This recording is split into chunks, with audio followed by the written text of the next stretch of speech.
from the different perspectives and fuels a deeper understanding. Insight provided by medical research, it promises to change our approach towards a disease, both on preventive as well as therapeutic front. In light of this, we have started organizing annual research conference to provide academic platform for the students and the faculty to share their experience and knowledge for scientific research-oriented interactions.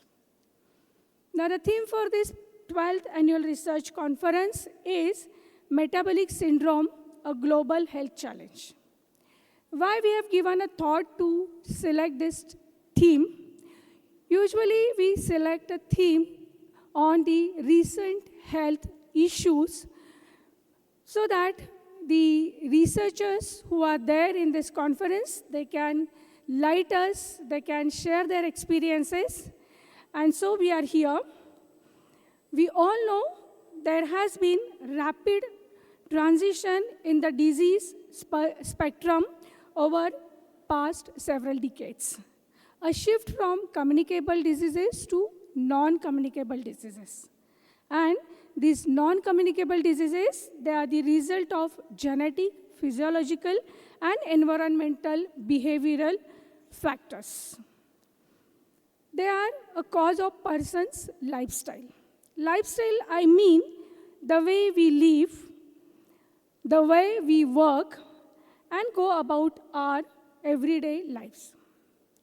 Over the last several decades, our diets, they have become, I won't say faulty, it's unhealthy. Our lifestyles, most of us are living the sedentary life. Many of us still consume tobacco, alcohol, and metabolic syndrome. It is one of the root cause for increase in risk of heart disease, diabetes, stroke. Diabetes, especially type 2 diabetes. As per the World Health Organization, the non-communicable diseases, they have become a major contributors to higher morbidity and mortality, and also they are a major health threat globally. In the morning, we have heard Unnikrishnan sir, and where he has made a mention about prevention. So preventive health approaches, here for the metabolic disorders, it is change of lifestyle.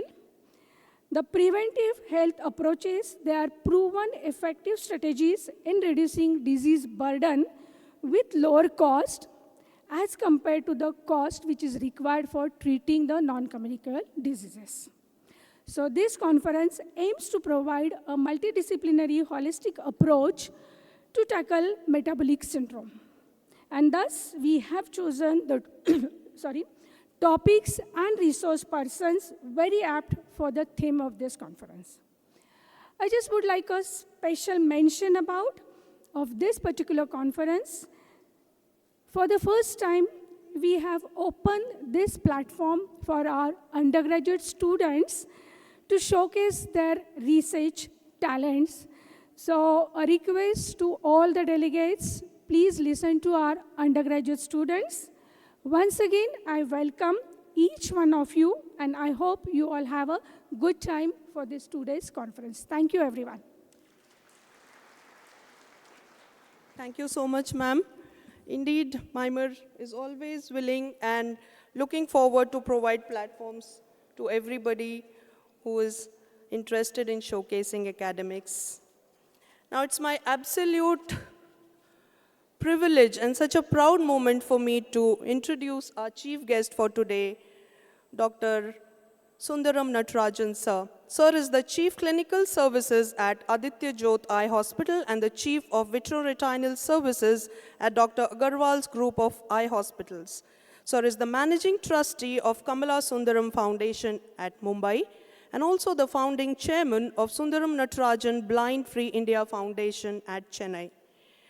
Sir is an alumnus of MIMER Medical College, University of Madras, Chennai, from where he has done his MBBS and DO. Sir is also a fellow in retina and vitreal surgeon from Shankar Nethralaya, Chennai. Sir is a fellow of the All India Collegium of Ophthalmology. Sir has got the DSc honoris causa, I hope I pronounced that right, sir, from Savita University, Chennai. Sir is a fellow of the Royal College of Physicians and Surgeons, Glasgow. Sir is a fellow of the European Latino American Society of Ophthalmology, and sir is also a fellow of the International Council of Ophthalmology. Sir holds and has held in the past lots of positions in national and international organizations. I'll just mention a few because I think if I go on telling you about him, probably I'll eat away a lot of time from the keynote. So Maharashtra Ophthalmic Society, sir, has been the advisor, he's been the chairman, he's been the president, he's been the chairman of scientific committee. The International Council of Ophthalmology, sir, continues to be their treasurer. Then there are so many other societies, National Committee for Awareness and Screening, All India Ophthalm Society, sir is the immediate past president of this society. Sir is the chairman, Academic Research Committee of the All India Ophthalm Society. Sir is the current president of Asia Pacific Ophthalm Trauma Society. Sir is the Secretary General of the Global Eye Genetic Consortium. Sir is the present Secretary General of the Asia Eye Genetic Consortium. He is the Honorary President of the Alumni of Shankar Nethralaya. And Sir is the President of Teleophthalmic Society of India. Sir is the President of Eye Cancer Society of India, and he's a mentor of the ARVO Global Mentorship Program. Now this I think we all need to take inspiration from. Sir has more than 300 publications in national and international journals. He has had more than 2,500 presentations over national and international platforms in various conferences. Sir has performed more than 60,000 exclusive vitreous and retinal surgery. He has trained, I think, almost a century of vitreoretinal surgeons across the globe. He has more than 90 medical and non-medical awards. And I'll read out just a few of them which are so prestigious for all of us to even listen to and for me to have the honor to read it out. Sir has received the Achievement in Eye and Vision Advocacy Award. Sir is the recipient of the Retina Hall of Fame. He is one of the 2 Indians to be listed in that. Sir has got the Sir has received the State Award for Meritorious Service by the Government of Jammu and Kashmir. Sir is in the Limca Book of Records, ladies and gentlemen, for performing the first completely sutureless sclera buckling as well as sutureless 23G vitrectomy. Not only Limca Book of Records, Sir is also in the Guinness Book of Records. He holds the world record for a maximum number of diabetic eye screenings in a period of 8 hours. The screening of 649 diabetic patients was performed. And ladies and gentlemen, Sir is the recipient of one of our country's highest civilian awards in India, which is presented by the President of India, the Padma Shri Award, which was presented to him by our President, Shri Pranab Mukherjee. So it's such an honor to have you as our chief guest, sir. May I request our Executive Director to please felicitate this extremely decorated and wonderful chief guest that we have in our presence today. And a big round of applause for someone like Dr. Natarajan, sir.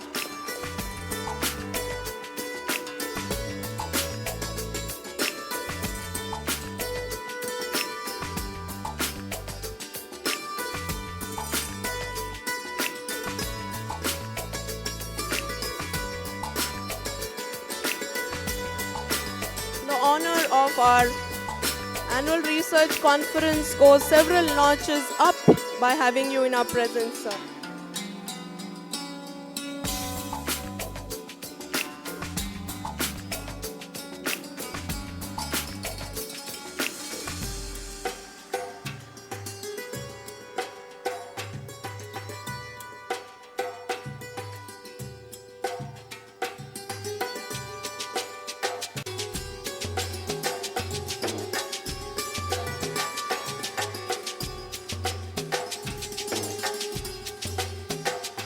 so much, ma'am.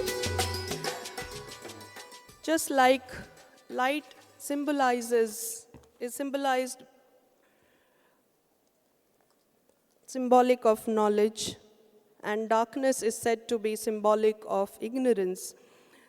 So it's also a tradition in most of our Indian ceremonies to light a symbolic lamp, by virtue of which we hope to dispel all the darkness of ignorance and light the lamp of knowledge, and let us help spread this light of knowledge to all and sundry as possible for all of us. So may I request all the dignitaries to please proceed for the lamp lighting.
Thank you, dear dignitaries.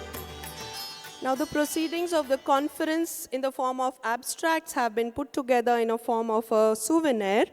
And may I request the dignitaries to please release this souvenir for the 12th Annual Research Conference. May I have the souvenirs here, please?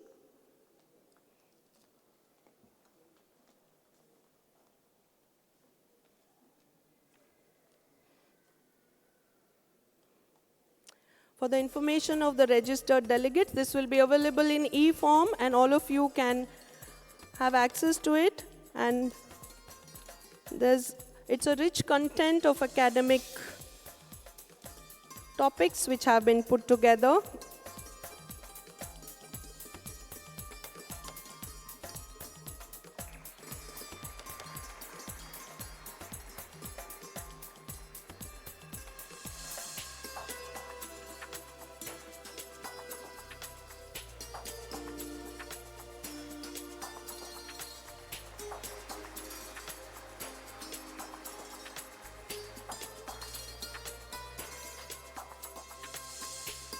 Thank you so much, dignitaries.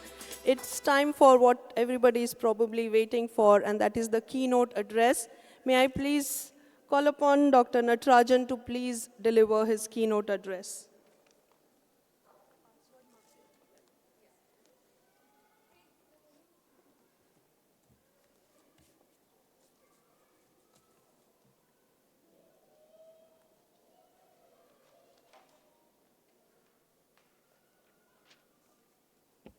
At the outset, I always start thanking my mentor, Dr. Badrinath.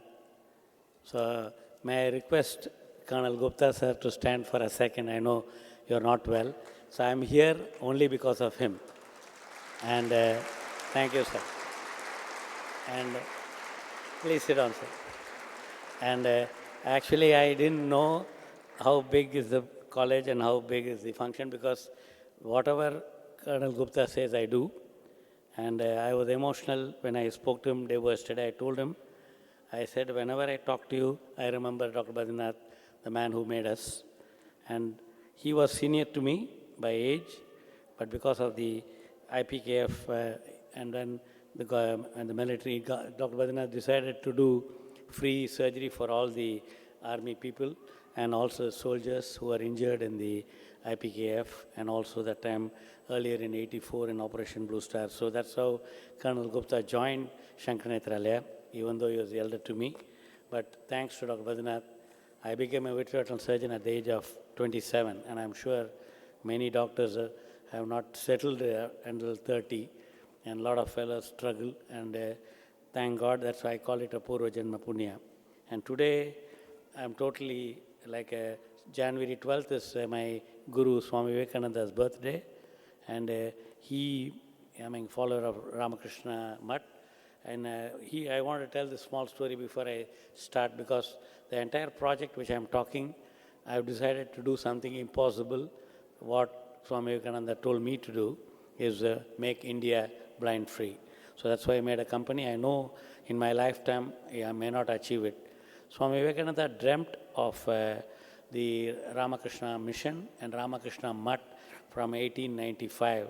In 1894, he started Vedanta Society in New York, and then in 1897-98, he got the donation of 7 lakhs from 2 devotees, American women devotees, and got the land for Belur Mutt. I don't know how many of you have seen or heard of Belur Mutt in Howrah in Calcutta, in the banks of Ganges, where he made, and he also decided where he will be cremated, exactly opposite where Ramakrishna was born, that is in the Kasipur. So I know I'm digressing little, I'll take a few minutes, but I come here and I see another Swami Vivekananda Bhakt in the form of our founder of this institution, and I met, it was a pleasure. I see divine divinity in Madam here, our director, Dr. Sandhya Madam. Sorry, not Dr. Sujitra Nagare Madam. So I'm really happy to be here. So I'm also told, Madam, that I would like to join you people and do service to the country. So my dream is to make Mumbai blind free, then Maharashtra blind free, then every state blind free, and finally achieve blind free India. But for that, I hope this will be an eye-opener, and this is a research meeting, and I work in Sakwar in a Ramakrishna Tribal Center, which was under the Ramakrishna Mutt in Kar. But now, last 1 year, the Ramakrishna Mutt has given a separate status for the Sakwar, and there's a famous statement of Swami Vivekananda that we should serve the poor people and who are dying of diseases. And here, Madam is a part of the community medicine, which that's what I call it public health ophthalmology. So my talk is on diabetic retinopathy. So I'm covering community ophthalmology, public health ophthalmology, then what Swami Vivekananda said, that everybody should be awakened and teach the doctrine that God is within. And I think there is God in us, and that's where Swami Vivekananda said, why can't you serve in another human being? And what else is the best thing we can do as a doctor, even if you charge, but you can do the best service. And that's why I have started working, and thanks to Dr. Badrinath, who has inculcated the social and the service to the poor people. So my talk is screening to surgery for diabetic retinopathy, road to blind-free Maharashtra, because we are in Maharashtra is my karma bhumi. And I thought of starting with what is diabetes. Diabetes is a chronic disease that occurs either when the pancreas does not produce enough insulin or when body cannot effectively use the insulin it produces. I just opened the abstract book and I saw Einstein. And for Einstein, what Swami Vivekananda said is, he said, this is what which I carry in my hand, the secret of concentration. He said even Einstein was concentrating. That's why he found the formula for E is equal to mc squared. And Isaac Newton for seeing the law of gravity. Is there anybody who knows why Einstein got Nobel Prize? Anybody know? Any student? I don't want the faculty to answer. Any volunteer student, please? Come on here, it has to be a two-way here. I know I'm giving a keynote address, but I want to know whether you're awake. So can I have anybody telling why, for what subject Albert Einstein got Nobel Prize? Anybody knows? Pardon? Theory of? No, absolutely wrong. Anyhow, thanks for volunteering. It's better to have courage to tell what you know. But I think Thiruvallur and Swami Vivekananda statue is there in Vivekananda Rock Memorial. And I just saw your founder's photograph taken in Rock Memorial in Kanyakumari, where Thiruvalluvar says, whatever anybody says, including your guru, analyze, cross-check, check, counter-check and recheck. So you should check your point. He didn't get for theory of relativity. He got it for the photoelectric theory, which was published in his research was published in 1905 in a very small journal, which did not have much impact factor. But E is equal to mc squared is world famous. A lot of people are trying to contradict that. Because it's a research meeting, I want to tell another story where Einstein, his 2 papers were submitted for the nomination for Nobel Prize, and I think nobody can apply. And my ultimate dream in my life is to get a Nobel Prize for medicine, for physiology, to work on diabetic retinopathy. And it's not going to be for one man, it's going to be for a team. So I mentally decided to join this institute to work as a clinician scientist, because one man can't work on it, and we have to work on the root cause of diabetes and find out how we can prevent. And that's what I think the metabolic conference you are doing here should be a great path for me. But I think whatever is going on in the mind, I'm happy I'm here. So Alvar Gullstrand is the only eye doctor who has got Nobel Prize in 1911. And after that, he did not have a lab. So that's my confidence. But I think for diabetic retinopathy, we need a lab. Madam said she's got a lab under the MIMR here. So I'd like to work on community ophthalmology, public health ophthalmology, lab, make the collaborative research even with the Case Western University, which I'm associated for the last 10 years.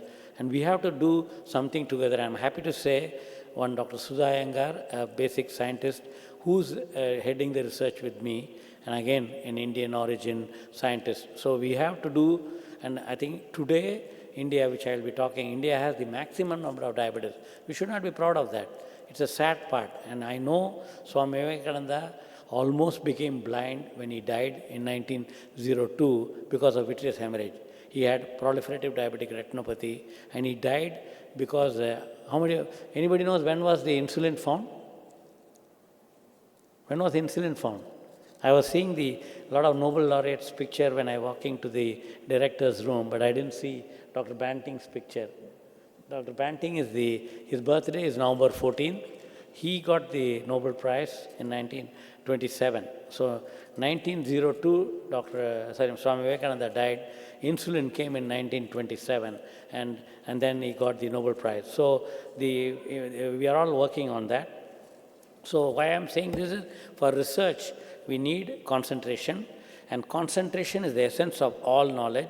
Nothing can be done without it. 90% of thought force is wasted by the ordinary human being, and therefore he is constantly committing blunders. The trained man or mind never makes a mistake. I have seen this in Dr. Badrinath.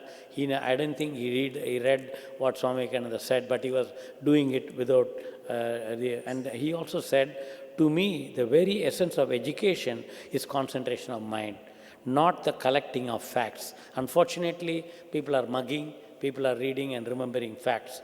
If I had to do my education, this Swami Vivekananda said, not me, over again, and I had any voice in the matter, I would not study facts at all. And I would develop the power of concentration and detachment. And then with a perfect instrument, that instrument is the brain, and I would collect facts at will. I don't know how to do that. I'm breaking up my mind. I don't know how to do that. But one thing is in my heart, is take up one idea, make that one idea your life. And that's what the founder has done.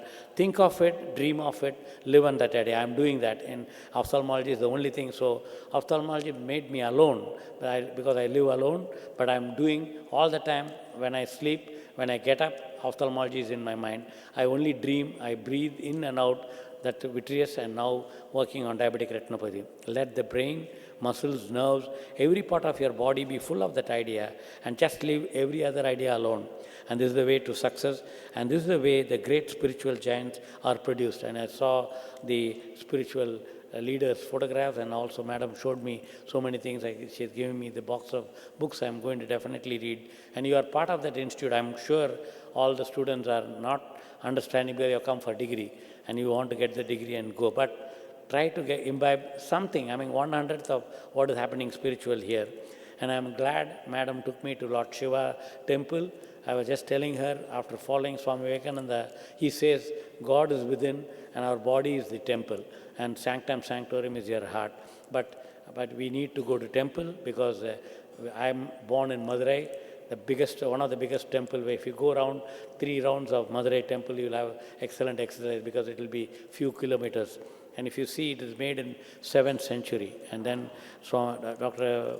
Venkat Swami, the founder of Arvind, who actually inaugurated along with Dr. Badrinath, my Aditya hospital, said, where is that brilliance, where is that intelligence who made the temple in Tanjore 1,000 years back, and in 7th century, the Madurai temple? What a architecture. We need brain, we need engineering, and your founder was an engineer. So I think with all this, we hope to achieve remove the diabetic blind from India.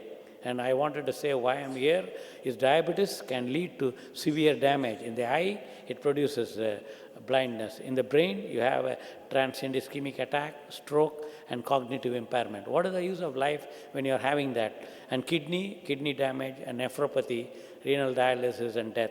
And heart, high blood pressure, coronary heart disease, heart attack, and death. And that man, Mr. Jhunjhunwala, Rakesh Jhunjhunwala, the headline said he died of cardiac arrest, but actually he died of diabetes. He had a diabetic foot, that is diabetic neuropathy, he had a diabetic retinopathy, and he was on wheelchair. And he left only 45,000 crore for the family to run it. What's the use?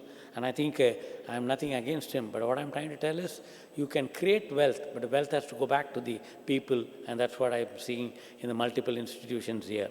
And neuropathy, you have nerve damage, you have then amputation. Imagine if he's the breadwinner, and particularly in Dharavi I see, people die like some insects because nobody is caring. Because they make money, they run from morning to night, they have diabetes, they don't take care, they may be drinking, having tobacco, and finally die. And nobody knows, nobody sees them, and extremities. So all this can be prevented if the idea what I'm having can be done. I want every Indian at the age of 35 to undergo blood sugar test. That means do a PP sugar, postprandial, HB1AC, and the fasting sugar. I'm actually doing this for thousands of people in Dharavi, free. So we need crores of rupees. So I want to join hands with this institute and work in this part of India, that means in the rural India, and find the cause. Who are preventing? All people don't get all this complication. Somebody is not getting eye problem, somebody is not getting brain problem, where you have to find out why. And if you can find out that, we can teach that secret to the whole world. And diabetes is the epidemic of 21st century, and diabetic retinopathy is a major cause of blindness in the working middle age adult population, and the 5th cause of blindness globally. And we have so many variants of diabetes. So this is published by, again, from Chennai, the Madras Diabetic Research Foundation, in the Lancet Diabetes and Endocrinology. The new study published in Lancet estimates 101 million, that is 10.1 crore people are living with diabetes. And I want to diagnose diabetes, that means do blood sugar, check their retina photograph of all the 10.1 crore people. It is an Herculean task. And this 10.1 will not be 10.1 now. 11.4% of country's population are living with diabetes.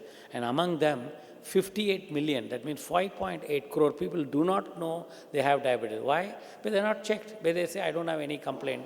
They don't know whether they have a complaint or not. So unless you do that, every year, this HbA1c from the age of 35, 36, 37, and you find at the age of 40 or 41 you have diabetes, consider that as a 0 year of diabetes. And it will take 5 to 10 years for any of the retinal damages or renal damage or kidney damage will happen. So if you can prevent from that stage, he can live a healthy life, he can have a good vision, he need not go to a doctor for a kidney or a brain problem. That means he need not take leave from his work, and he can work for himself, his family, his town, his state, and the country. 15.3% of country's population could be living with pre-diabetes. That means another few crores. So diabetic retinopathy is a serious eye disease because it's a microangiopathy. And the retina is the window of the body, and eye is the window of the soul too. So we can see what's happening in the body, and that's where Sundar Pichai, again from Chennai, said you can check the retina, use the AI, and predict ischemic heart disease. I know he has failed today. I would like to tell that we are ahead of Sundar Pichai. That means we are ahead of Google and we are ahead of the Microsoft in making a program for diabetic retinopathy screening. So that's what we want to do. There are a lot of staging from normal to proliferative diabetic retinopathy, and all these complications produces blindness. You have a proliferative diabetic retinopathy, vitreous hemorrhage, then traction retinal detachment. You can see the blood vessels with some blood clots there. These sort of people may have normal vision without any symptom. So don't wait for symptom. I'm sure there are not only ophthalmology students are here, we are having the medical graduates, probably biochemistry, community ophthalmology. So we have to spend money on investigating a patient. That means so many crores are required for ophthalmology department, and that's what Dr. Badrinath created.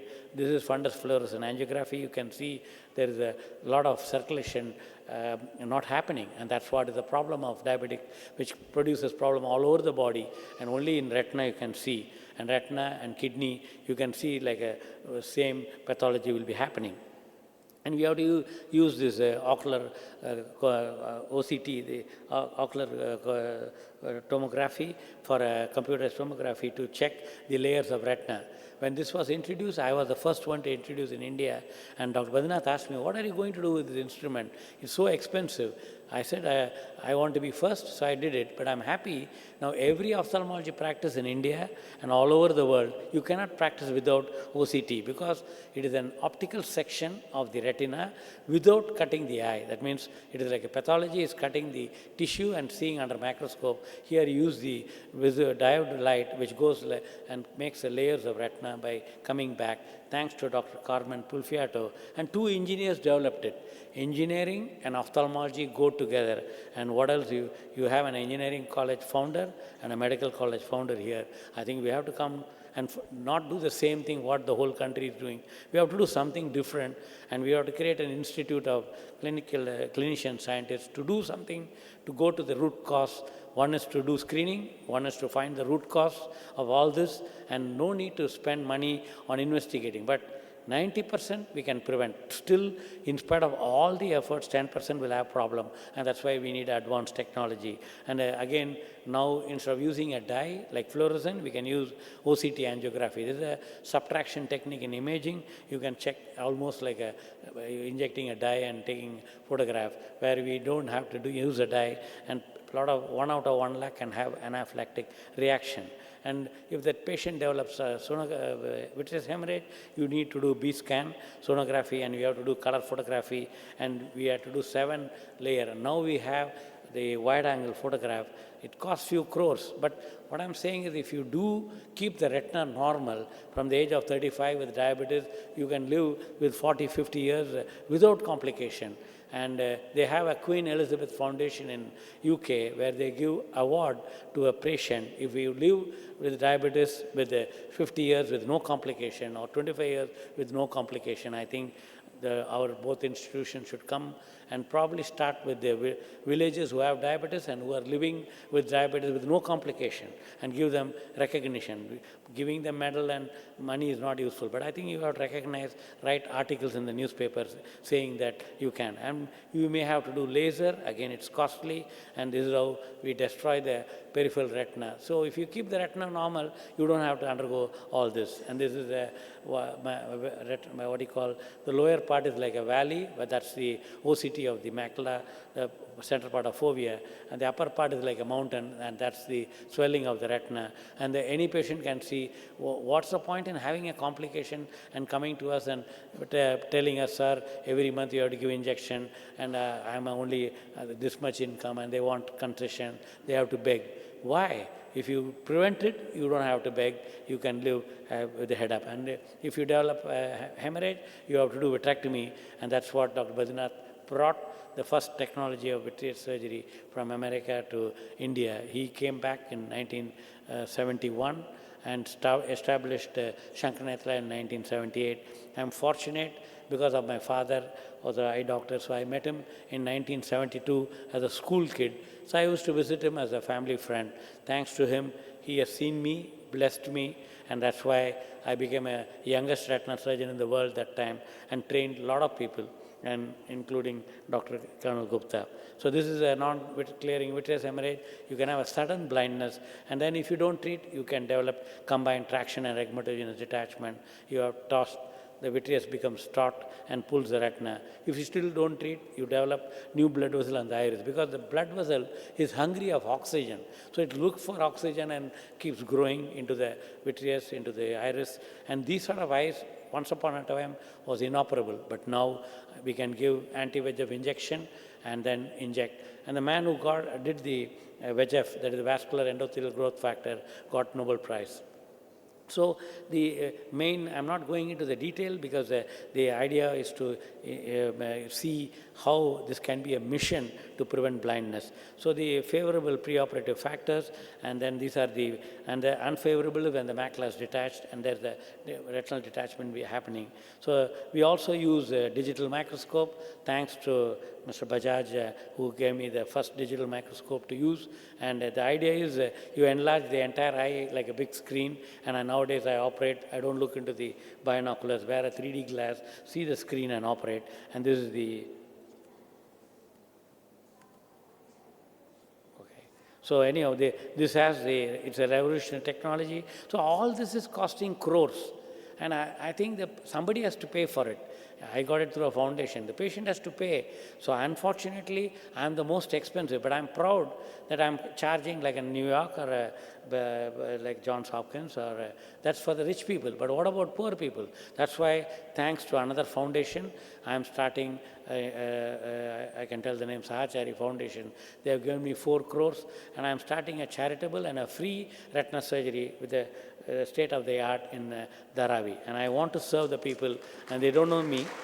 And my dream is to create doctors like, I know Dr. Colonel Gupta is 73 years, he told me, but we want to create doctors like them as young doctors to serve the people. I mean, all of us should earn money, because otherwise how can we wear a good dress and have a car or have a, but I think you earn for yourself. But beyond that, please give back. And I mean, all this is a high definition, which helps, and that's my OT. I do 3D surgery only in the, all my surgeries are there. And this is a 33-year-old with a sudden loss of vision, and you can see the perioperative photograph, and then this is the intraoperative photograph taken during surgery. And this is a surgery where I again introduced the 25 gauge, which is a 0.4 millimeter, the smallest keyhole surgery of the body. And you all would have heard of laparoscopic surgery like that. We do inside the eye. I'm right now using the vitreous cutter. Again, if you get the best machine, it's few crores. And now there's a new microscope called C-Luma between 2 engineering companies. That is Bosch & Lomb and Heidelberg machine. Both in Germany have come out with a company. It's costing 5 crore, and I'm looking for a foundation to get. The reason I'm getting, it's like getting a Rolls Royce and a Mercedes, but the reason is a surgeon like me who's traveling all over the world want to show off. Indian surgeon is the best surgeon in the world, and that's why I have everything. But we also starting the vitreoretinal surgery with an Indian machine called Reticare. I'm glad. I think the company is in South India, and and also there's a company called Appasamy. But Reticare I'm liking because I tried it in my own OT. The reason I'm telling is they have developed a vitrectomy machine. They have developed, like our Prime Minister said, make in India, make for India. And I want to do the state of the surgery, what I'm doing with the instruments from US. And so the main thing is, if you do a surgery, you can get and this is how, again, this is a 3D surgery, where it looks like poking the eye, but this is how no opening, there's no cutting except entering the eye, and then we are seeing through the center of the eye. You can imagine a 2.5 millimeter eye, you can see in the full screen and operate. And all these are back-breaking surgery, and this is how the retinal fibrous tissue has grown. I'm glad Dr. Badrinath trained me for the patients where you can do this, and you can see that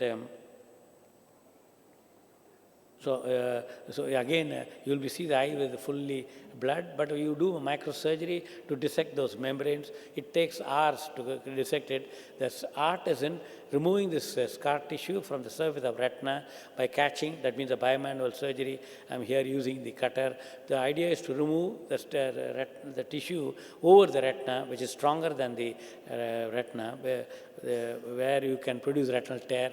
If you produce tear, you can produce more complication. And touching the vitreous surgery for a diabetic eye is like touching the fire, because one of them out of 100 can develop neovascular glaucoma. That means painful blind eye. He will curse you because every day you'll have pain, and he will tell that the surgeon made a problem. So I tell this to every patient. Now we have technology, we have laser, we have anti-VEGF injections, we have diathermy. So idea is to prevent new blood vessel and thereby prevent glaucoma. So this eye, I created it. You can see the entire eye is clean like a normal eye. The patient got 6/9 vision, and so I can go on with it. Sorry. So this is a video taken in 1993, I think, because I visited Germany and I brought this instrument from Klaus Eckhardt, where first time we saw the twin light, where we can use two hands. Otherwise, one hand is used for light, illuminating the, like you imagine illuminating the sol with one light, and then the other hand used for cutter. So that means it's actually only one hand is using. So we started using the illuminating the eye by call a chandelier illumination. So you can cut the tissue like a general surgeon, grasp it and cut it like that. And this is what I'm doing. So it takes hours together to operate. But I love surgery, and that's my meditation, because you concentrate on the retina and the patient and not you, and that's a meditation for me. And so the diabetic blindness challenge is diabetes is epidemic. Every diabetic will be affected with something. Still, you can live without complication. And it's an incurable disease. Once diagnosed, it will come to the grave. And eye symptoms are too late. Never wait for it. And here we have, Madam is a community ophthalmologist. She said, prevention is better than cure, which I used to laugh when I was doing my preventive and social medicine class. I still remember my assistant professor shouting at me, one day you will remember that prevention is better, because we were getting bored sitting in the class. But I'm glad, whatever, like the American says, I bite my words, and I now practice community ophthalmology. So we recommend primary checkup at the time of diagnosis in every person.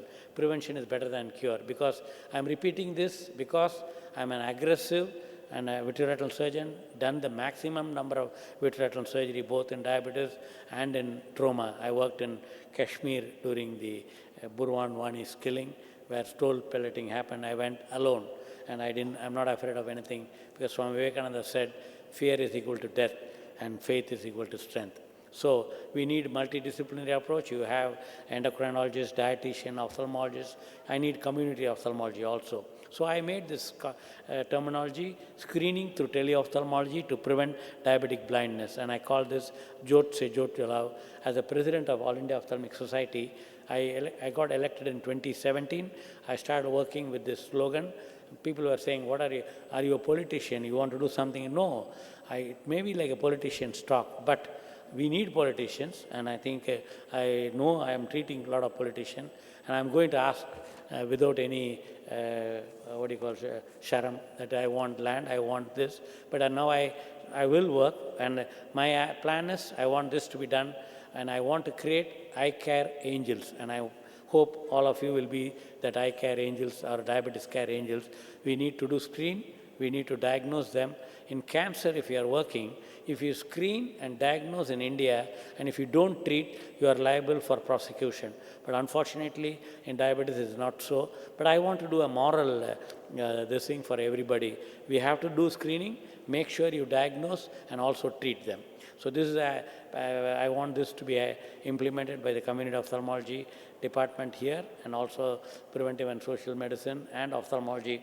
Create a camp, have pre-camp awareness. That means you have to advertise in the villages that if you are a diabetic, or we will do a free checkup for you. assemble all of them above the age of 40, diagnose whether they have diabetes or not, capture only image.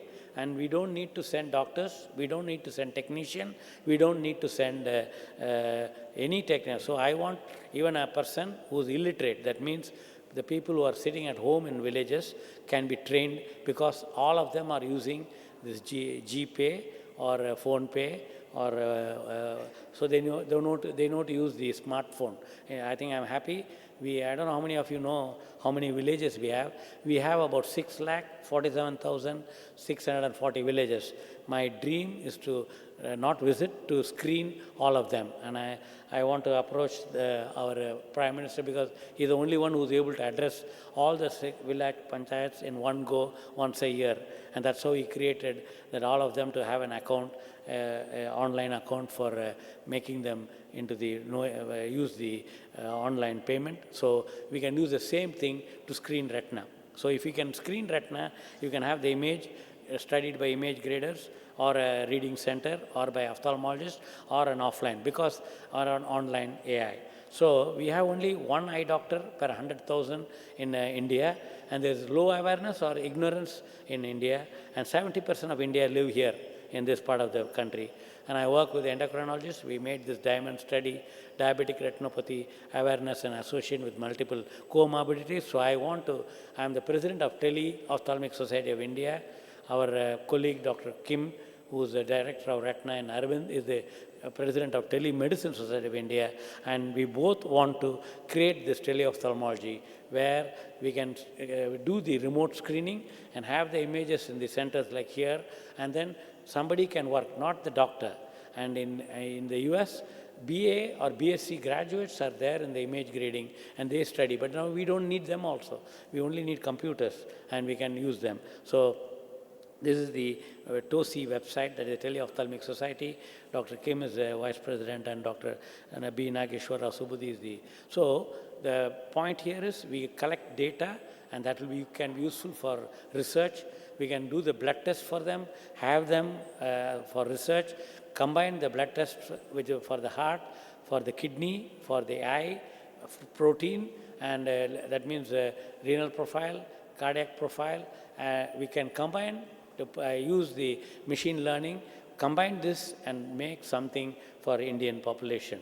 And so thereby, if you prevent them from complication, you reduce the economic burden for the individual, for the town, for the state, and for the country. That means so many hospitals are not required for treating diabetic complications. We need a hospital for cancer, but even in cancer, I think environment is a problem. Whatever industrial pollution is a problem for age-related macular degeneration, and we have to give importance to that. And here you have spirituality and science, which is also required to prevent cancer. So opportunity for a village person who's sitting at home, the husband may be working, or husband is alcoholic and the village woman is working. We can empower them with giving this camera and ask them to go and do screening. And I call them eye care ambassadors, and make a non-skilled worker, a semi-skilled worker, collect data. So we'll have a big data, so we need data management, we need data scientists, we need a research person with the blood, and with all this, I think we should get the Nobel Prize. And it will help to improve overall health of the population, that means overall health of our country. And should be proud of India, because China has population which is aging population more than 65%. And India has people like you around 35 years of age, with 65% of Indians are around 35 years of age. So we have lots to do, and these people should live 100 years, contribute, look after themselves so that they don't need a hospital, they don't need rehabilitation. So again, I want this to be done nationwide. So AI is the way forward, and the next 3 decades will be the most technologically disruptive era in human history. AI should not take over us. The AI will tell all nonsense, because if you have this Siri in your iPhone or Alexa, it will tell you, you have a movie theater, why not you go to the movie? I mean, it's nonsense. It keeps telling you, why not you go to Starbucks, you like coffee. So I think we have to be the master of AI. The advances in AI combined with radical breakthrough in hardware will usher in an era that sounds like science fiction today. And that robot movie was a science fiction where they are trying to induce emotion to the AI, to the machine, which will not going to happen. Devices will fade away, virtual environments will emerge, and super smart AI assistants will organize our lives and run our businesses. But for us, AI should run prevention of diabetes and diabetic blindness. And this new world, our relationship with technology will change forever. We will both virtually and biologically merge together. And this is a thing which Swami Vivekananda talked about. He went to a Merit library, and actually his brother Swamiji used to take some 1,000 pages book every day. He lived 10 days in Merit, and then give it to Swami Vivekananda. He will read it and return the next day and took another 1,000 pages book. So third day, this librarian asked the Swamiji, "Are Swamiji, I know you're a Swamiji. How can you read one book, in 1,000 pages and bring back and take another book?" He said, "Swamiji, it's not for," he says, "Librarian, it's not for me, it's for my brother Swamiji. You bring him," he says. And that was Swami Vivekananda. He says, "I know you're a Swamiji. How can you read 1,000 pages in one day? Can you, are you really reading or just taking the book and you're developing your biceps?" He was asking. He says, "No, you open your page and ask me any question. You won't believe, he reads books like this, like a robot. I don't know whether you read, it'll say itna terabyte, and all that. But he has clearly mentioned, you need not read the full page in a book. He will read some irrelevant points.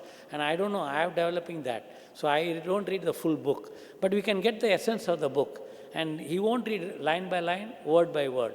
But he had a photographic memory, and I am developing that. So I will remember page number, particularly in that monk who sold his Ferrari, page number 62. Yogi Raman says that you remove fear from life, you will grow younger. And that's where, and then also he says, have opposition thinking. That means if you have a negative thing coming, like a slide, change the slide. So this intelligence is the capacity to analyze, think, make a decision and categorize, which is commonly lacking. That means common sense is commonly lacking. So intelligence is the same problem. It is there with everybody, but we are not using it. But now we are talking about artificial intelligence. Who has created it? We only have created artificial intelligence, but we have to be proud of that instead of being a slave to that. See, all machines are taking over ophthalmology, but does not mean the ophthalmologist skill. That means thinking, that screening and diagnosing should be lost. And the touch has to be there. And Malcolm Gladwell in his book, Blink, has written, if a doctor spends 15 minutes with a patient, and he will get a lot of lawsuits in America. But if he spends 3 more minutes extra, and the last question the patient, the doctor asks, "Do you have any more questions about your problem?" And the patient says, "No more questions, and I'm ready for surgery." And that means the doctor will not have any medical legal case. I operate no perception of light patient. That means a blind patient in a trauma. And I think I spend hours counseling them. But post-surgery, I tell them nothing to talk. Touch wood. Somebody jealous have filed a case, which I won, whatever, it happened in the consumer court, I lost, but doesn't matter. But what I'm saying is, touch wood, my own patient, even though they don't get vision, they call me God. I'm not God, I'm a servant of God. So what I'm saying, we should use the AI and become we should be the master. So I want every Indian, whether they're literate or illiterate. Illiterate means he's not gone to school, but which is rare in India. And the other is school dropout. That means they have dropped out from 3rd standard, 4th standard. But in India, I think everybody can use smartphone. And we have, I think, 1 billion smartphone in India, smartphone users. And we only have 1.4 billion as our population.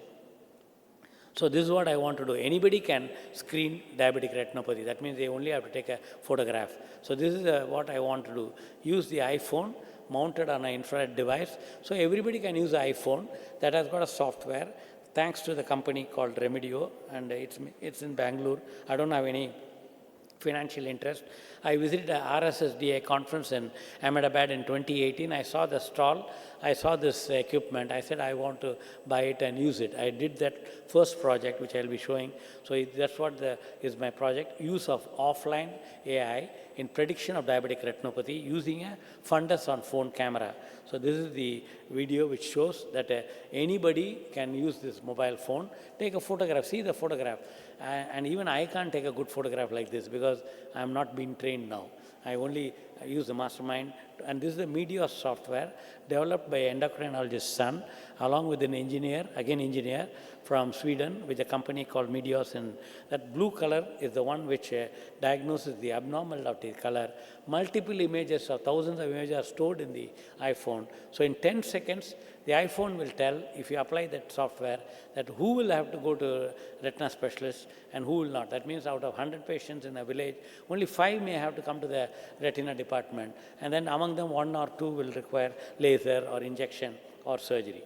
And this is a fundus on phone, and the other side is the one taken on the Zeiss camera, which is 50 lakhs. And this is what is the AI. We can diagnose the various stages of retinopathy. And where that man who's using the phone need not know any of this. He just takes a photo, drags that photo, applies it in the AI software, and the AI software will tell, you're a good man, you've taken a good photograph, the quality is good, and then it will classify and tell who has to go, who will not go. So his duty is to collect that. No electricity is required, no internet is required. Why? The phone is charged, and then like our mobile phones, and the infrared device is charged. He goes to the village by a motorbike. So I call that taking the health care to the doorstep of a villager. So this will be the link between the medically underserved area and tertiary healthcare services. I read about MIMER that 95. The founder thought there is these sort of villages that are not having hospital, and he started the hospital here. And I can imagine how this place could be. And I dropped the idea in Murbad, and which I'm not regretting. It's okay, because I think God will give me some other opportunity. So using AI, we can refer the patient early, greater awareness about diabetes. You can create awareness, because 100 of them may not be diabetic, or they are diabetic people we are going to screen, but not diabetic also we can use the software for optic nerve, and the same image can be used for blood vessel configuration.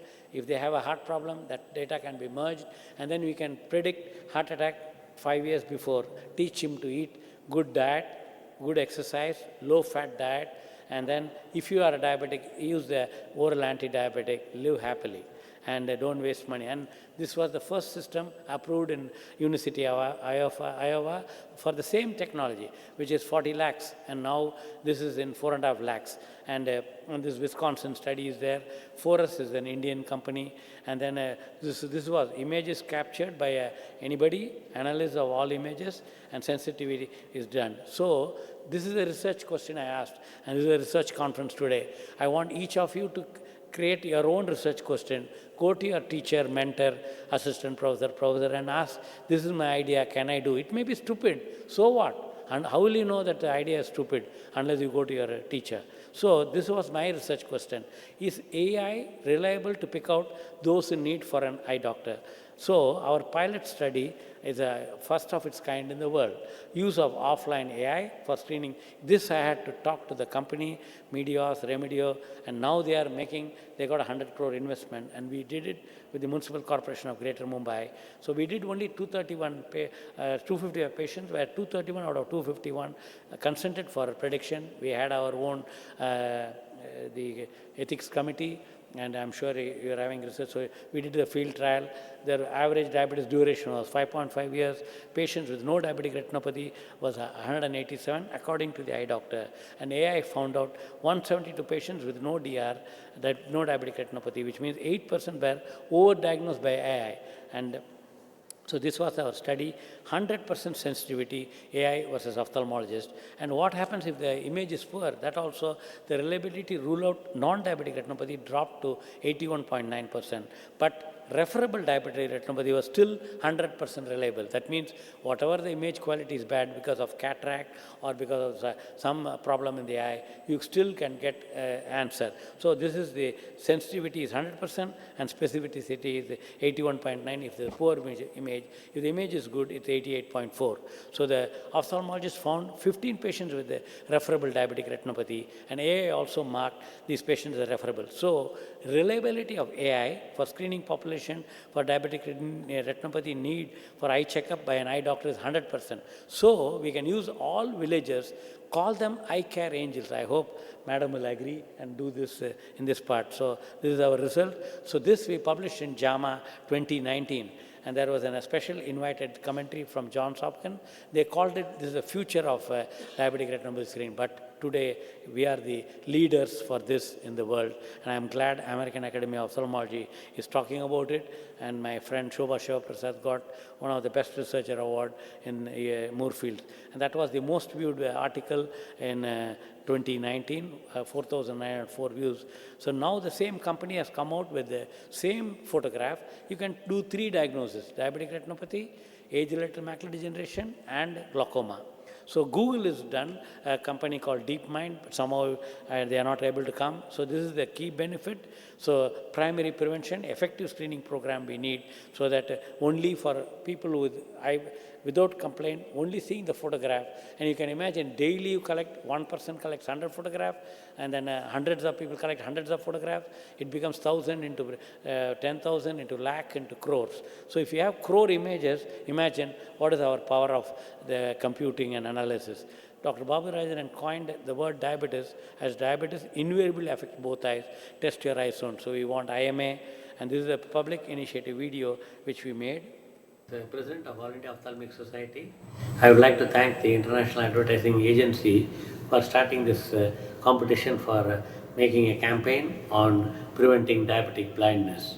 And I also like to thank Allergan for the generous support to make this public initiative movie to create awareness on diabetic retinopathy and how to prevent diabetic blindness.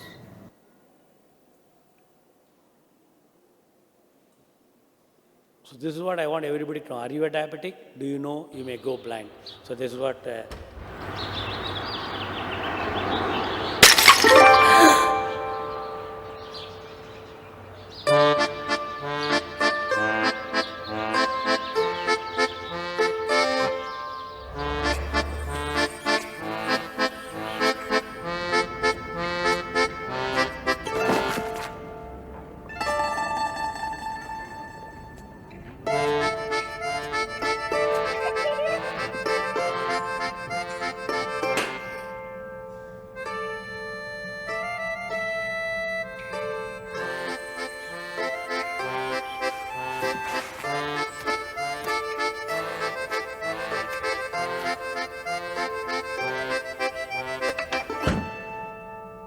The world will forgive you, but will you forgive yourself? Diabetic blindness is preventable. If you're diabetic, you need a retina checkup to prevent vision loss. So this was a public service where I got from International Advertising Association through my friend Ramesh Narayan and Allergan. We spent 25 lakhs. I hope now we got the copyright. So anybody can use it, change it to Marathi, Hindi, and local language. So this was released by Vijay Amritharaj and Andre Agassi. So these are the camps I did all over India as the president of All India Ophthalmic Society, and this is from Maharashtra, and all over. And these are publications. So this is what I want to work. And I don't have to be even a co-author. I can be a mentor with all of you. So these are the various articles which we have published. And this is a student, Eric, from US. I mentor a lot of students from US. And I want to ask them to work and make a publication. And their idea is to you publish Earlier, as an Indian Journal of Ophthalmology editor, I used to say publish or perish, and now I change it to publish and flourish. And this is the use of offline AI in various articles. I mean, there are a lot of articles. I'm not going into the detail. This is what I want to hope to inspire. Don't get and say, oh, so many publications. I keep reading about Einstein. He all the time is imagining things. And this is I'm proud of this AJ drum study, the urban Mumbai study. And I mean, we are working with the Vitretinal Society of India. And this is a foundation which I have created for working in Mumbai. It was called Aditya Jyot, and now it's called the Kamala. So he told me when he met me, because he was very close to Dr. Reddy in Hyderabad and called Little Heart Foundation. He only gave the name. So he told me, Dr. Natarajan, can you put a tinkle in the children's eye? So it came in my mind, and I made this Aditya Jyot Foundation for Twinkling Little Eyes. So I visited Rashtrapati Bhavan several times, and I used to call him on the mobile, and I used to tell, sir, you're coming to Mumbai, can you visit? And this is how is our conversation. He comes, he meets all my staff, and this is the when his visit, and that's our foundation. This is my staff, and they are the people. They are Marathi-speaking people. They live in Dharavi. We have taught them to use the camera, and they use in every house. We just visited 300,000 houses, 3 lakh houses. We have touched 1 million people, and that's my trustees. Thanks to them, and because of their support, only I'm able to work. We work in BMC. And these are the various camps we go. So I want all of you to join the army, dream a blind-free India. And these are the various projects in Mumbai. We have a van from World Diabetic Foundation. We are the only eye hospital working with Diabetes Federation for doing diabetes testing, various things for diabetes. So people ask me why. I said, I want to study the diabetes as a whole and prevent this problem. And I think people are suffering, and they don't know. And they are also affecting the health budget of the state, of the city, of the country. So these are various clinics in various parts. So we visit door to door. So I can win an election. Anyway, that's not my dream, and I'm not going to do that. So these are the camps we do, and this is along with the Praniti Shinde, who's a MP, who's very close, and his father, Sushil Kumar Shinde, is close to me. Now I'm going to demand something from them, not for me. And Dr. Kalam inaugurating the van. And so this is the bike. My grandmother is there in the picture. She's illiterate. She said she studied in the sand reading Tamil thing and then she studied only 3rd standard. But she's a great inspiration for me. She didn't go to school, but she managed the house well. So she's a great economist, according to me, taught the value of few paisas to me. And the value, Madam was telling, we have to inculcate culture, Indian culture. And I'm glad my grandmother is in a small village called Tenkasi, which has now become Taluka headquarters now, where there's a famous waterfall called Kutralam. It's a beautiful place. So, I brought her to Mumbai. She was fish out of water, but she was having, I want to tell that, I forgot to tell her, that every day she was having the fermented rice. That means we cook the rice today, keep it overnight, and that was the poor man's food one day, because my grandfather was a farmer and landlord, and he had 400 acres of land, but anyhow, when he died, he settled everything at the age of 94. But anyhow, my father and me, my grandfather, the father's father, eye doctor. So she used to have fermented rice and old, that means we call that tamarind gravy with a drumstick, which used to be heated up daily. So now, last 2 years, I am having that. She passed away. Unfortunately, when she was alive, I didn't do it. But now researchers found out fermented food is good for gut. And gut microbe is what produces diabetes. And gut microbe is connected with the brain. Gut microbe gives intelligence, which is something mind-opening for me and mind-boggling for me, which I don't know how many of you know. Probably if somebody can do research, we should do that. So,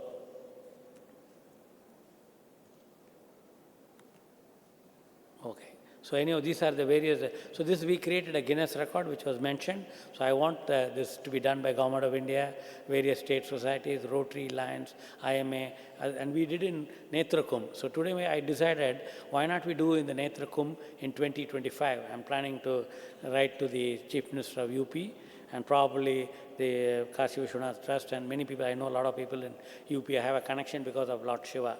So, and this is a project which is done in Kerala, where they did in 4,000 patients in 16 family health centers. This is their finding. I'm not going into the detail. So, same opportunity we have created in BMC. We have we worked in 15 dispensary. Now we are working in 55 dispensary. This is Apla Davakhana. We have 199 in Mumbai. I hope to do this in Mumbai, and that's why I made a map myself and said where all we have to keep the camera. And that's why this is a future plan I made in my grandfather, father, and my name, Sundaram Natarajan, Blind Free India. And that's the two rich people. I've taken them as director. So this is a dream project I have for Mumbai. I hope we can do it with the MIMR in this part, where we want to cover 1,44,000 houses in 3 years, and 5,76,000 people with 1,92,000 who are above 40 years, and screen them for retina and also fasting blood sugar, the HbA1c, and identifying 72,000 diabetic, diagnosing 10,800 with diabetic retinopathy, and create awareness. And we need social workers. We need 20, I calculated. So that's why I want to work with the community medicine here.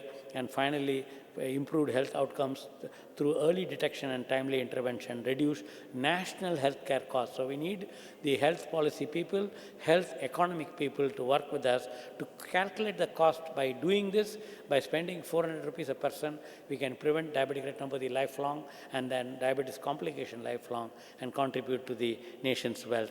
So this is my grandfather, who was born in 1900. So I'm going to celebrate 125th anniversary on May 1st, planning to make a first day cover, stamp, whatever I can. And 97th birth anniversary of my father is, I'm opening the charitable eye clinic, and that's me there. And now, so this is my, I made this article, Power of Thought, Prayer and Karma, and I keep giving to everybody.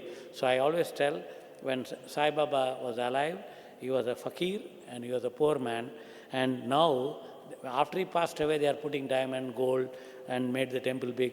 Nothing against it. And people who are going, I ask them, what is written on the temple? Left side is Shabori, right side is Shraddha. Both are not there with people.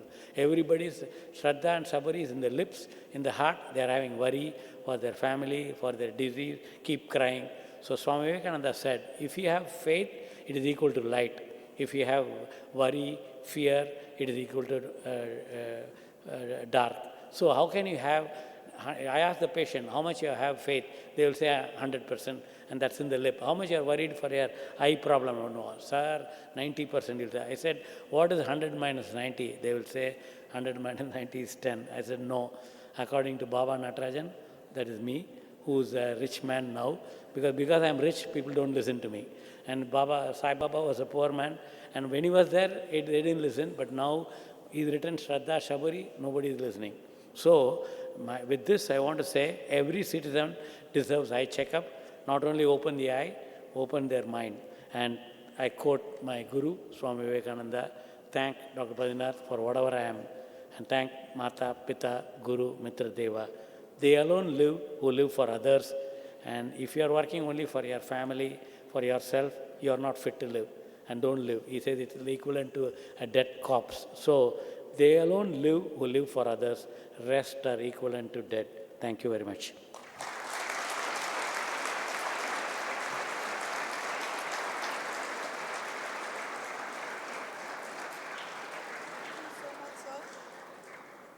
Thank you so much, sir. I think that deserves no less than a standing ovation. What a man, what a body of work, what a vision, what dream for this country.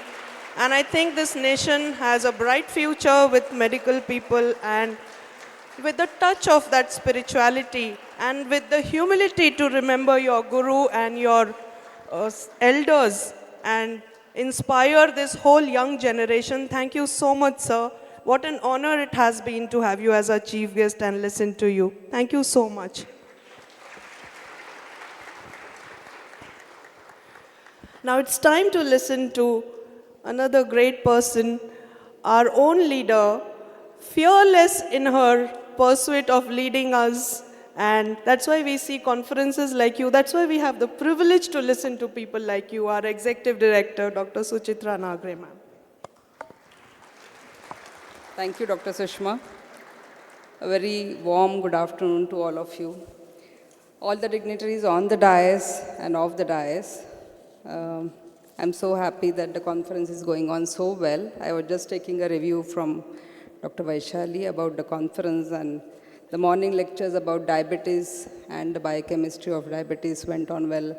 And we are so fortunate, sir, that you accepted our invitation as a chief guest of this program. I thank Dr. Colonel Gupta for bringing sir to our institution. And on behalf of my faculty, I'm so happy that you said that you want to get connected to this institution. So the responsibility goes to the Department of Medicine and Department of Ophthalmology. And I'm sure Dr. Smita and Dr. Dave madam will take up this challenge and will add to our research and business acumen with sir's expertise in this institution in the future. Thank you, sir.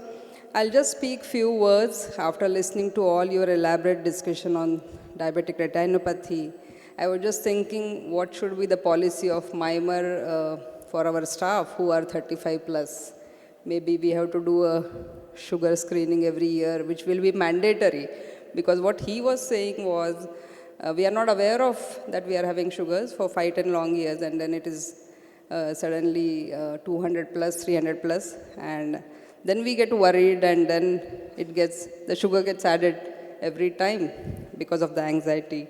So I'm sure that we'll take the preventive measures, that the timely diagnosis is very important in every disease, I feel.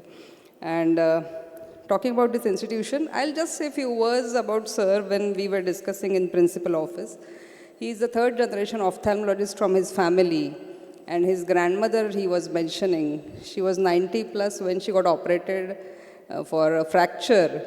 And the anesthetists were worried that she is 90 plus and a GA will be a risk. But sir just said, no, it's not a risk, you just operate. And she just came out of the GA within no time. And she recovered well. All the credit goes to, I think, our ancient values, as he was rightly saying, that she was staying in a village wherein she was having the natural food habits of that area, which she continues throughout her life. And that keeps her healthy. Right now what we are doing is we are sharing everything, the dressing culture, the food culture, the staying habits, the traveling habits. If you ask me, every other doctor is right now either doing a marathon or Ironman or some other things, a trekking, but are we fit to do the things that should be assessed at our own level? I always feel we should not compete for unnecessary things. What can be fit for me will not be fit for maybe our principal. So we have to assess ourselves first, physically and mentally, and then we should do the things which are good for our health. I think that will be the key to have a healthy lifestyle. Sir, I'm so proud that MIMER Medical College is conducting this annual Research Society conference since last 12 years. And I feel proud because I think there were very few institutions when we started 12 years ago. I'm sure everyone sitting in the auditorium and on the dais are well aware of the status of research in healthcare of India, really. But still, as an institution of repute, we are trying to put our efforts to inculcate the research acumen in our UG and PG students and the faculty. And I can say that we are one of the institutions who always have maximum ICMR STS undergraduate student project. Even this year we have 9 student projects got selected. And congratulations to all the guides sitting in the auditorium and my dear students. And this year as a 12th conference, Ek Tab Ke Baad, sir, what we have started this academic year is, our students will be also having one session of research papers, and I'm proud to say that within very less time, my students of MIMER Medical College have submitted 9 abstracts of papers and posters. I was just telling the organizers that maybe if they respond good, we can have one entire day for our students. Because even if few percent of the students of this institution will participate in the medical research globally, we will achieve our goal of value-based education. Coming to this conference, I think we are having an academic feast. Today morning sessions went on well, and there will be post-lunch paper presentation session. Tomorrow we have a panel discussion post-lunch, and morning we have free paper session for faculty, PGs, and our residents and undergraduate students. As you were saying, sir, the God lives within you. I just remembered my childhood when my father belongs to a small place or a village, I will say, called Rameshwar in the district Latur. And my father is very staunch Indian, I will say. So I just remembered Sandhya said good afternoon at whatever time it was, and then everyone sitting in the hall might think, is it a good afternoon or good morning, or what should we be saying? So I always feel if we follow our own Indian words like namaskar or vanakkam in Tamil or whatever language, Indian language is, it doesn't link yourself with the timing. In the villages, I still remember when two people used to meet on the roads, they used to say Ram Ram. That Ram Ram used to mean that there is Ram in your heart and there is another Ram in your heart, and we are praying to that Ram for the humanity. And I think the like-minded people always meet. I'm so happy that you are a follower of Swami Vivekananda, and our founder president, Dr. Vishwanath Karad sir, is also a very strong follower of Dr. Swami Vivekananda, and he had a talk in the 9th Parliament in Salt Lake City where he got a standing ovation from 10,000 people where the topic was value-based Indian education. And we at MIMER are trying to do our bit as the followers of great founders of this institution, Dr. Vishwanath Karad sir, late Dr. Ghaisas sir, and other founder trustees. For this conference, I give you all the very best. I am so proud that our students are presenting for the first time in this conference, maybe not for the prize, but getting that feel of research and posters. You must participate. Getting an award is just a token of appreciation, but having that guts of participating, presenting yourself, putting your thoughts across the table are more important in an academic institution. And as a MIMER, we are trying our bit since last 25 years. I am sure that in future, we will keep doing a value-based medical education to the country, and our students will be one of the best doctors who will be serving the humanity world over. Have a nice day, and thank you so much. Thank you so much, ma'am. So, yes, sir. Madam, in response to you, you can please sit down. In response, I only have to take 30 seconds because I remembered in 1977, I did my first undergraduate student researchship, and that time ICMR just introduced, I think. So I volunteered to come and spend time with undergraduates because I mentor undergraduate students in US. And I'm always wondering why our own undergraduates are not coming. And thanks to Dr. Gupta, some 3 or 4 students came. I texted them, I don't know whether they're sitting here. But they came and spent 1 week with me. So my dream is to inspire every youngster because I was also an ordinary medical student. And today also I'm an ordinary human being. But I think we should show the world we are Indian and we will do better research than US. Thank you. Thank you so much, sir. I'm sure that with inspiring leaders like you and with institutions which have leaders like our own, we will go a long way in meeting this dream. It's now for the end of this inaugural session, and we must also express gratitude for something so grand as what has been just witnessed by this audience over here. And for that, may I call upon the podium Dr. Smita Pawar, Head of Ophthalmology and one of the organizing chairpersons.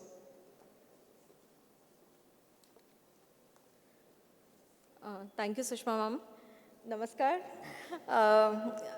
I welcome respected Padma Shri Professor Dr. Natarajan sir, Executive Director Dr. Suchitra Nagre ma'am, Dr. Darpan Gauri sir, Mahesh Gauri sir, Principal Dr. Sandhya Kulkarni ma'am, my co-chairperson Dr. Chinsodikar and Vaishali Dhat, dignitaries of dais, judges and delegates. At the outset, I would like to express my heartfelt gratitude to all of our esteemed guests and dignitaries for gracing this event with their presence. As we know, this Sandhya ma'am has already elaborated why we have chosen the subject of metabolic syndrome.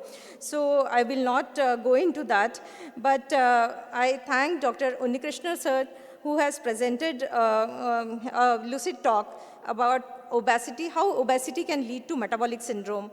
And at least I am happy that what he said in his talk, that even if we reduce our 5% of weight, then probably that will help to reduce the insulin resistance. So, and rest of the points, so you have all heard his speech. I also thank Dr. Ritu Chandel for generously sharing her expertise in biochemical insight in metabolic dysfunction.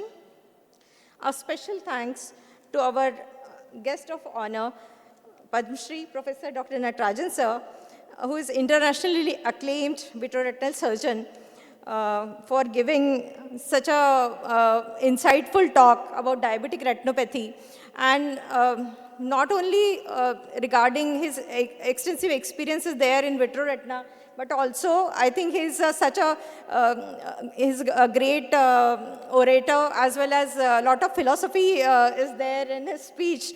So I think that was, very touching point, and we need to take this into our practice. What he said, like we should concentrate. And that concentration I have witnessed also while coming through the corridor. So he could easily pick up whatever was important was displayed on those NAC boards. So thank you very much, sir. And as you said that we should have more collaborations, and I definitely, as madam has also said, Dave madam and I will definitely try to do more work in screening of diabetic retinopathy patients, and will surely, sir, will be privileged to be collaborating with you on this important blindness related topic. And I would also like to share a small memory which is linked to Aditya Jyoth Hospital. Sir, as you said, 3-4 students had visited your institute for elective postings. So during one of those postings, the students have given such an extensive feedback about whatever they felt being there. And one of the students on his feedback, he said, it's like heaven for ophthalmology. So it's really our privilege, sir, that our students are getting chance to do elective in such a atmosphere and with your patronage. So we are also grateful to all our judges who have lent their expertise in evaluating the research presented today in different sessions. I would also like to thank Professor Dr. Vishwanath Karad, sir, Founder, President, and Director General, MICE, MIT Group of Institution, Pune, for his blessings for the conference. A big thank you to our executive directors who have not only wholeheartedly supported despite their demanding schedule, but they're very meticulous in the details also. And their prompt response were instrumental in making this conference possible. Looking ahead, tomorrow we have an exciting lineup. That includes Dr. Dhopeshwar Varkar sir, a distinguished cardiologist who will enlighten us on very interesting topic. And that is, I think, very dear to our heart.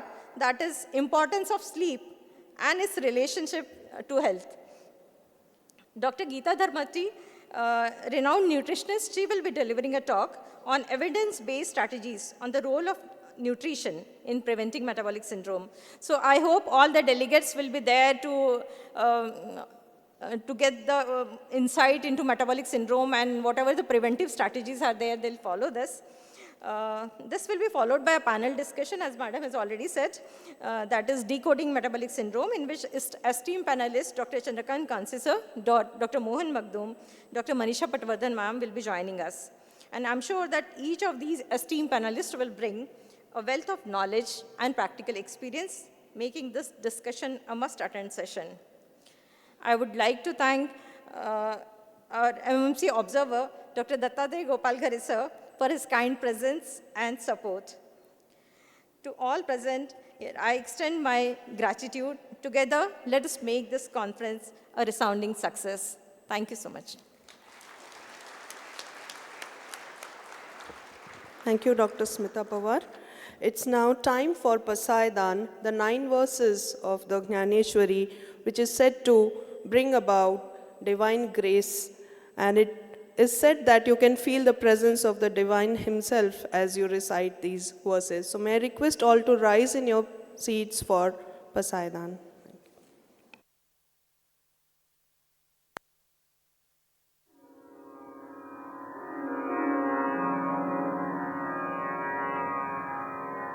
आता विश्वात्मके देवे येणे वाग्यज्ञे तोषावे तोषोनि मज द्यावे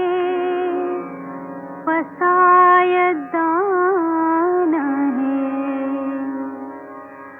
जे खळांची व्यंकटी सांडो तया सत्कर्मी रतिवाढ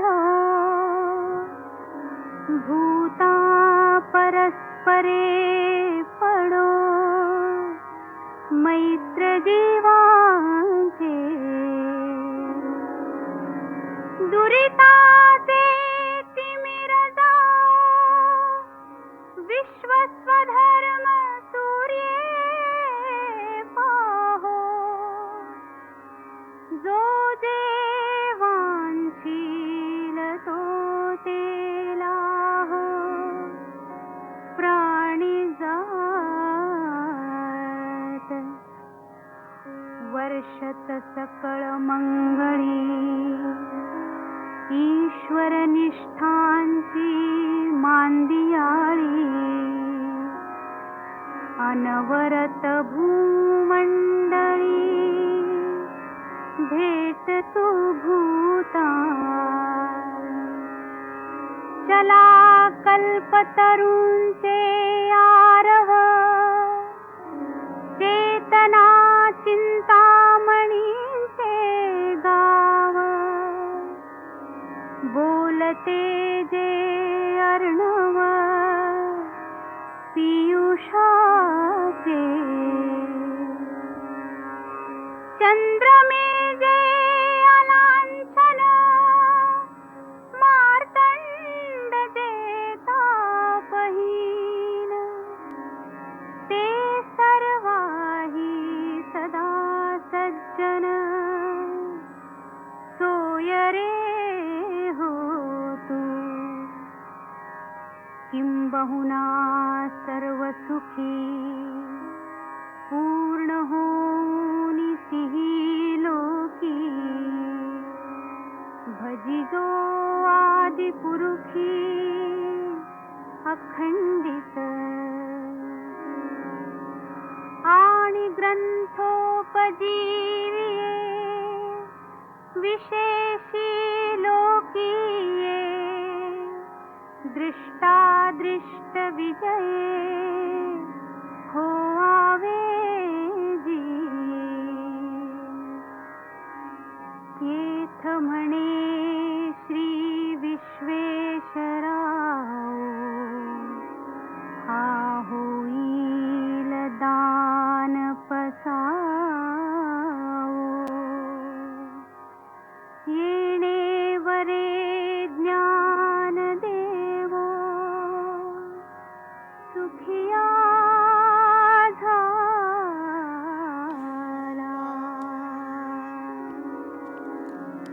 Thank you, everyone. Thank you, dear dignitaries on the dais. We now break for lunch. lunch is being served just across the passage as you exit from this venue. We'll take a short lunch break of half an hour and we'll start the conference once again at 2:15. So please be back in this auditorium.